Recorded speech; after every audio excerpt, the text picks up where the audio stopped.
A good job at the start as well. Last couple of cars.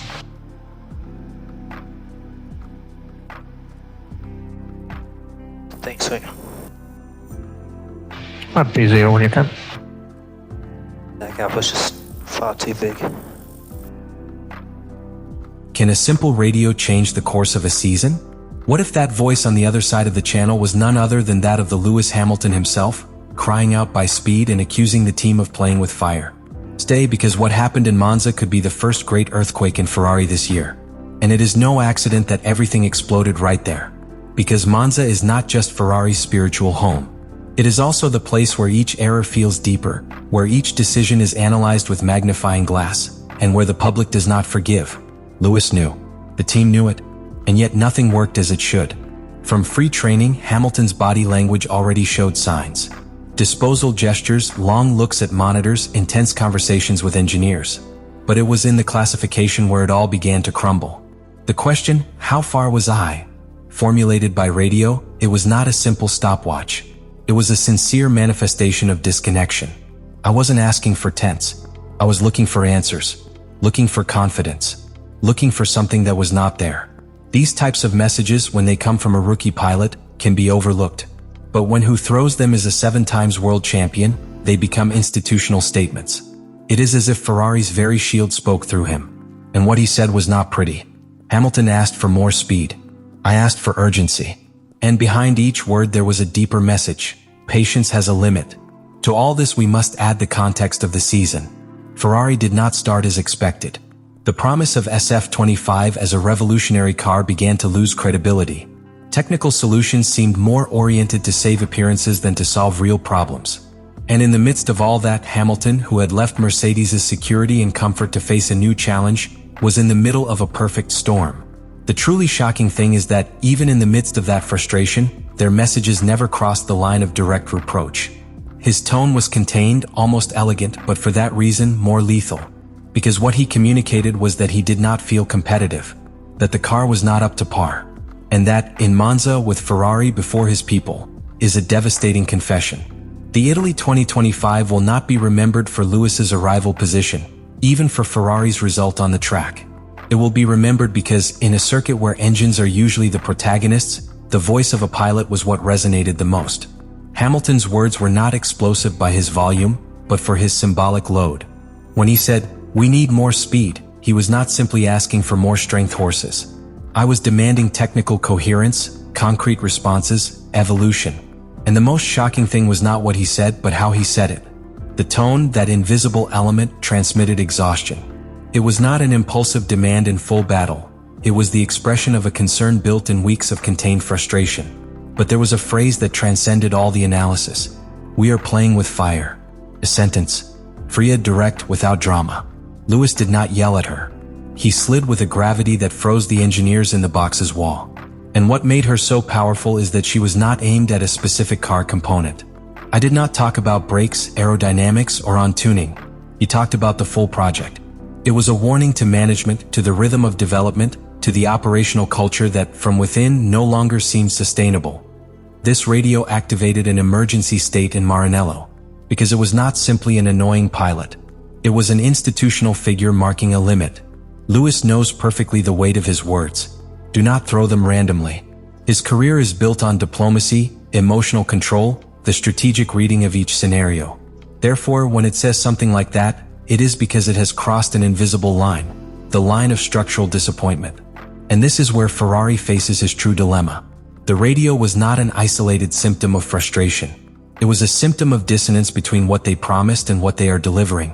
Hamilton arrived with the aim of raising the team, but at that specific moment, in that message, what we saw was the team dragging the pilot down. And in that silent duel between the steering wheel and the boxes, it was clear that Ferrari needs much more than speed. You need direction. Because if you keep playing with fire, sooner or later, you will burn. On the surface, the SF25 seems like an avant-garde car. Its sculpted silhouette, its extreme aerodynamic configuration, and its technical package optimized for linear speed present it as a machine designed to win. But it is enough to scratch the paint a little to find the reality that hides underneath. A car that, rather than running, survives. And the most worrying thing is that it does only when all conditions are aligned almost miraculously. Because the SF25, however spectacular that looks on paper, works only in theory. Ferrari bet in 2025 for an extremely specialized design. Instead of building an adaptable car, they created a surgical tool.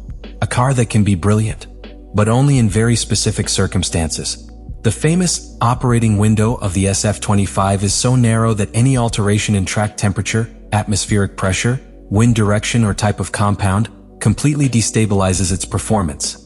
It is a car that demands perfect conditions in a sport whose essence is constant chaos. And that is precisely what Hamilton lived in Monza. The team had prepared a radical aerodynamic package, looking to minimize drag in the long lines of the Italian circuit. But at the same time, that change compromised the balance of the car.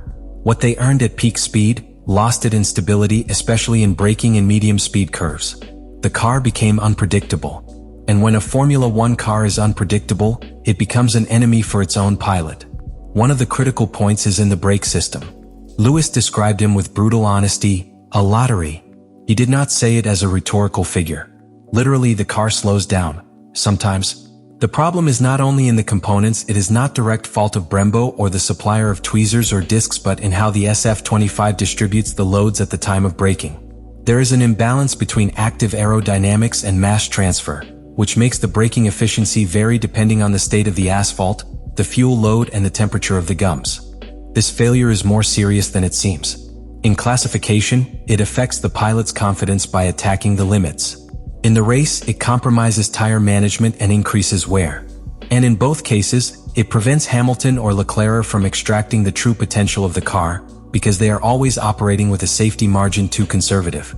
The direct consequence is that the pilot cannot predict how the car will behave in the next curve.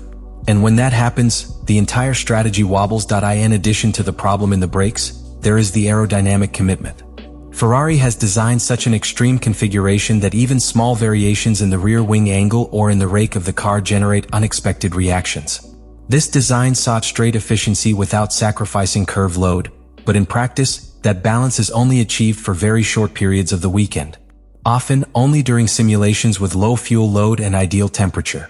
That is, during sessions that do not matter. To this is added a correlation problem. What Ferrari obtains in the wind tunnel and in the CFD simulations does not always move to the track.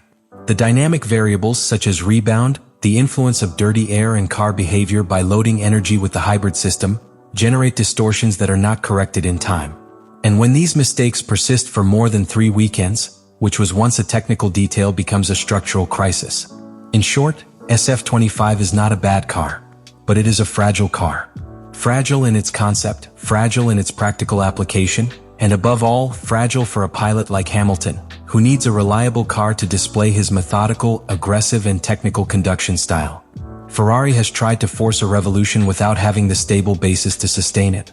And that experiment, far from catapulting the team towards the top, is wearing its pilots, stressing the technical team, and leaving a pattern that we have already seen in the past. When Ferrari points high without solving the basics, the result is always the same.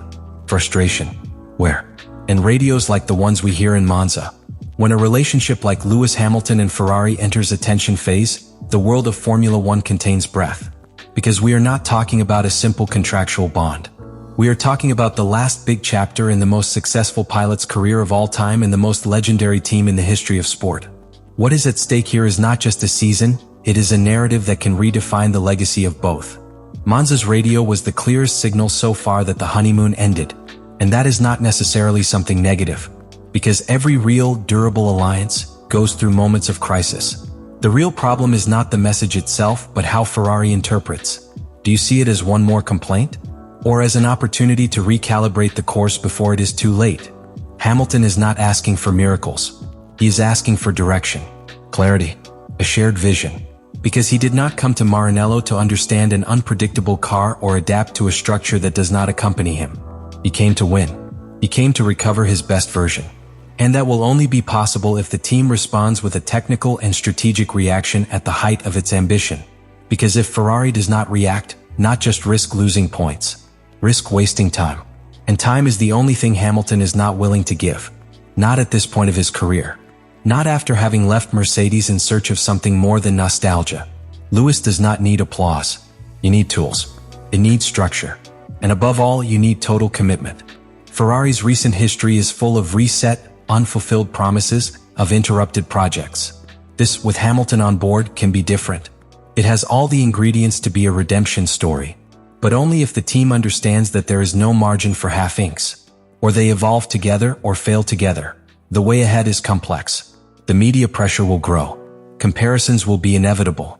Each result will be dissected by fans, experts, and rivals. But if there is something that Hamilton has demonstrated throughout his career, it is that his best version appears when everything seems to be against. The challenge now is to know if Ferrari is prepared to accompany him, hold him, and above all, learn from him. Because what is coming is not a simple career. What is coming is the answer to a question that rumbles from Monza. Can this team with this car be up to the man who drives it? And that answer will only be given the next Sundays.